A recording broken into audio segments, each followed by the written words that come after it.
အားလုံးပဲမင်္ဂလာပါခင်ဗျာကျွန်တော်ထူးဆန်းတဲ့ဖြစ်ပျက်တစ်ခုကိုပြောပြချင်ပါတယ်ဒီ1900ခုနှစ်လောက်တောင်က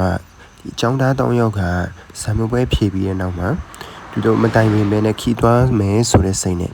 သူတို့အစီအစဉ်ကအတိအကျကျမရှိပါဘူးဘယ်ကိုရောက်သွားမယ်ဆိုတဲ့စိတ်နဲ့ကားတစ်စီးငှားပြီးမြို့ပြင်ကိုထွက်လာခဲ့ကြတယ် GPS မတောင်းပဲမောင်းသွားရင်ညနေခင်းချိန်မှာတော့တင်းညွညကြားထဲမှာ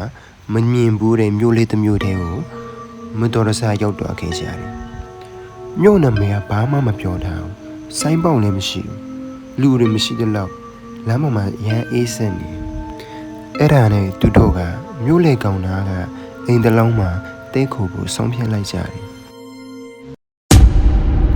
အိမ်ထဲမှာထူးဆန်းတဲ့အဖိုးကသူတို့ကိုရက်ကြည့်နေပြီ။ည7 နာရီကျော်ရင်ပြင်မထွက်နဲ့တကားခောက်ရင်လည်းမဖွင့်နဲ့လို့အဖိုးကမှားခဲ့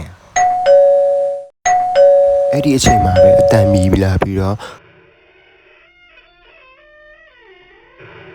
တငယ်ချင်းတယောက်ကတကားဖွင့်လိုက်တဲ့အချိန်မှာဘယ်သူမှရှိမနေခဲ့ပါဘူးထူးဆန်းတဲ့ခြေရာတွေပဲကြံခဲ့ပါတယ်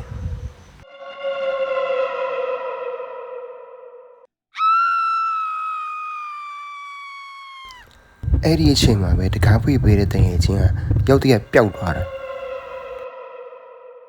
မနဲ့မိုးလင်းတဲ့အခါသူတို့နှစ်ယောက်ကထွက်ဖို့စူးစမ်းတယ်ဒါပေမဲ့လမ်းတွေကမနေ့ကလိုမဟုတ်ဘူး GPS နဲ့တောင်းလို့မရဘူးမြို့ကဝင်ကဘာလိုဖြစ်သွားပြီသူတို့ထွက်ပြေးတိုင်းအဲ့ဒီနေရာပဲပြန်ရောက်နေတာသူတို့တငယ်ချင်းကိုပတ်ရှာခဲ့ပေမဲ့လည်းမတွေးခဲ့ပါဘူးဒီလိုနဲ့ပဲလမ်းမပေါ်ကိုရောက်သွားခဲ့ပါတယ်မြို့ကလည်းတိမ်လိုပဲရုတ်တရက်ပျောက်ကွယ်သွားခဲ့သူတို့နှစ်ယောက်အိမ်ပြန်ရောက်တဲ့ညမှာပဲ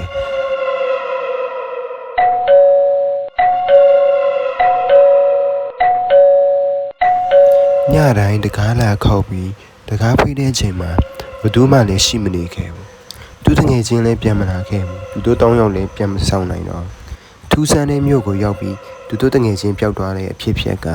အခုထိအပြေရှာလို့မရသေးပါဘူးခင်ဗျာထူးဆန်းတဲ့မြို့ကတကယ်ပဲပျောက်သွားလားအစကတည်းကမရှိတာလားသူတငယ်ချင်းရောဘယ်ရောက်သွားလဲထင်မြင်ချက်လေးတွေ comment မှာရေးခဲ့ပေးပါအောင်ဗျာအဆောင်ထိနားထောင်ပေးတဲ့အတွက်ကျေးဇူးတင်ပါတယ်ခင်ဗျာ